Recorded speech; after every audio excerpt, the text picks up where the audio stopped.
Have you noticed that money feels lighter? Not physically, but psychologically. You walk into a grocery store with the same budget you had 2 years ago, and somehow you leave with half the items. You look at rent listings and wonder when normal became a luxury. You check your bank account after paying bills and think, I make more than I used to, so why does it feel tighter? You're not imagining it, and you're not suddenly bad with money. Something real changed. But the change isn't where most people think it is. Most people assume things are getting more expensive. But what if the deeper truth is this? Money itself is getting cheaper. That sounds strange at first. How can money get cheaper? Let's simplify it with the apple market mental model. Imagine a market with 10 apples and exactly $10 in circulation. Each apple costs $1. Now, imagine the apples don't change. Same quality, same crunch. But suddenly, the central bank prints more money, and there are now $20 chasing those same 10 apples. What happens? People bid more. The apples didn't improve, the dollars multiplied. This is the core mechanism of inflation. It's not just companies raising prices. It's the relationship between money and goods shifting. Over the last several years, the global money supply didn't just grow, it exploded. Governments injected stimulus, central banks increased liquidity, and interest rates were hammered down to zero. While this was meant to prevent an economic heart attack during crisis periods, the mechanical effect was unavoidable. Trillions of new units of currency entered the system. And money doesn't just sit quietly in a vault. It moves. But it doesn't move to everyone at the same time. This is known as the Cantillon Effect.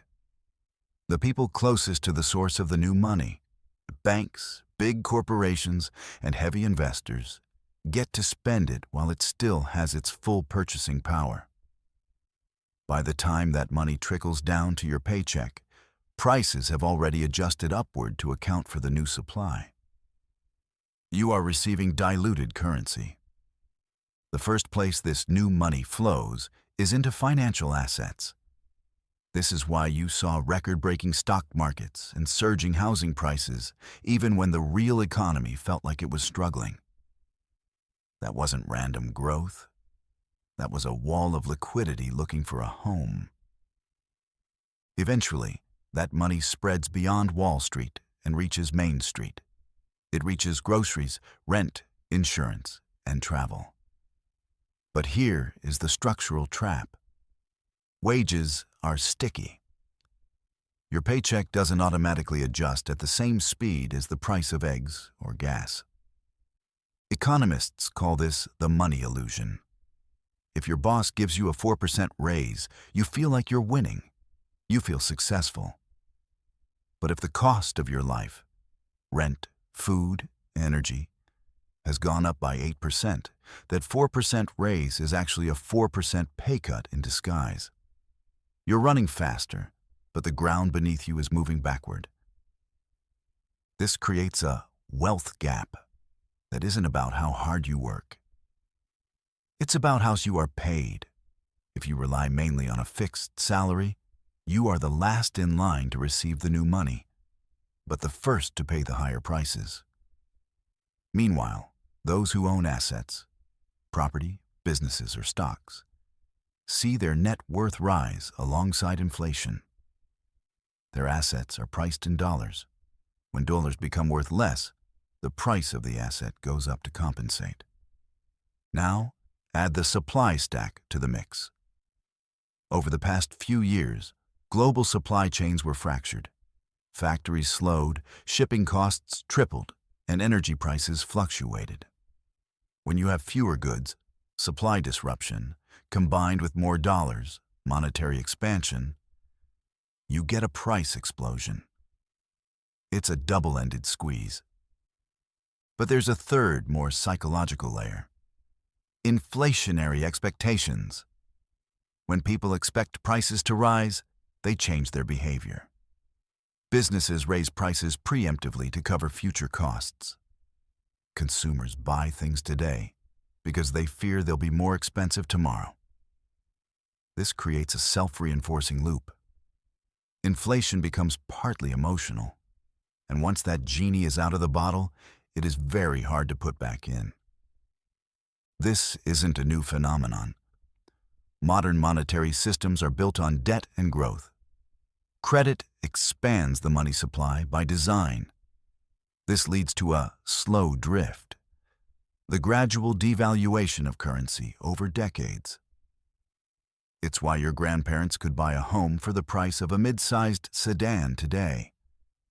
It's not just nostalgia, it's monetary evolution. So, what is the takeaway? It isn't panic, it's understanding. When you realize that your struggle isn't a personal failure, but a structural reality, your strategy changes. If money itself changes in value over time, then simply earning more isn't the full solution. The real measure of wealth isn't your income. It's your purchasing power and your ownership. Income is a stream that can be thinned out by inflation.